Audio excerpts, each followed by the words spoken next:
What is the world's most dangerous ideology? In the first part of the 20th century, the answer was fascism. First manifest in Italy in the 1920s, and then in Nazi Germany and in Imperial Japan. It took a world war and 50 million dead to stamp it out.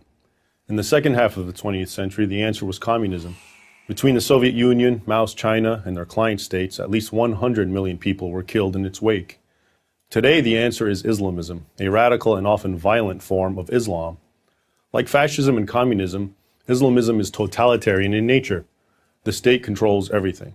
Also, like fascism and communism, Islamism is inherently expansionist. It always seeks to get bigger, cross borders, and bring as many peoples as possible under its control. And, like fascism and communism, many of Islamism's adherents are prepared to kill to achieve its aims. Those aims are antithetical to everything Western and other free societies stand for. Free speech, free enterprise, freedom to practice or not to practice any religion, freedom of assembly, a free press, and, of course, fundamental human and civil rights for all their citizens. Islamism completely rejects the Western principle of separating religion from government.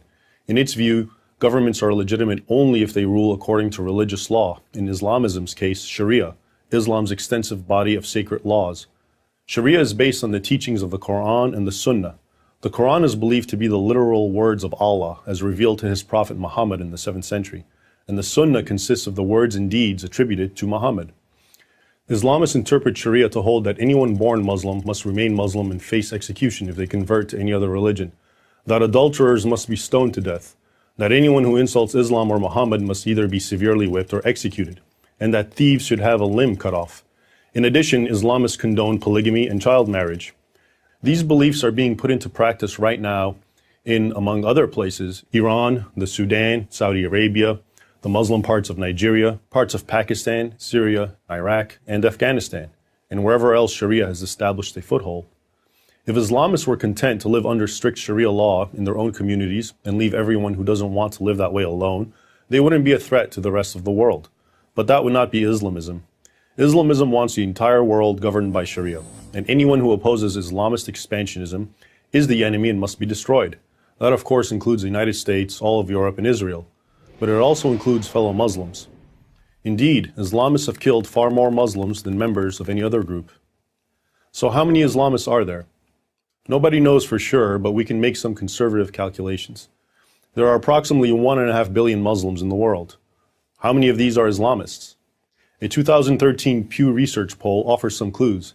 86% of Muslims in Pakistan, 80% in Egypt, and 65% in Jordan support the stoning of adulterers. 79% in Afghanistan, 62% of Palestinians, and 58% in Malaysia, considered a moderate Muslim country, support the death penalty for Muslims who convert from Islam. If only 10% of the world's Muslims are Islamists, and the percentage is likely higher, that's 150 million people. Among these, how many are willing to take violent action to enforce their Islamism?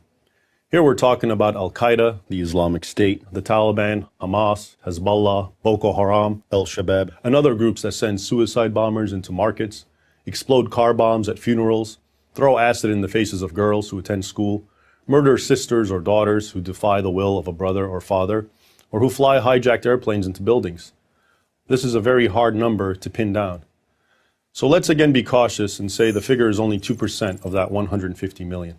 That's still 3 million people, 3 million potential terrorists organized by a common ideology and supported by many more. The good news is that hundreds of millions of Muslims are not radical Islamists. Just to cite one example, the Islamist Muslim Brotherhood governed Egypt for 1 year in 2012. But enough Egyptians were so outraged by the Brotherhood's harsh imposition of Sharia law that they staged perhaps the largest demonstrations in human history against the Muslim Brotherhood and brought that government down. Since the beginning of the 20th century, every generation has been confronted with a lethal threat to freedom and fundamental human rights. Free people defeated the last two totalitarian threats, fascism and communism. If we want to preserve freedom, we, non-Muslims and Muslims alike, will have to defeat the threat of our time, Islamism.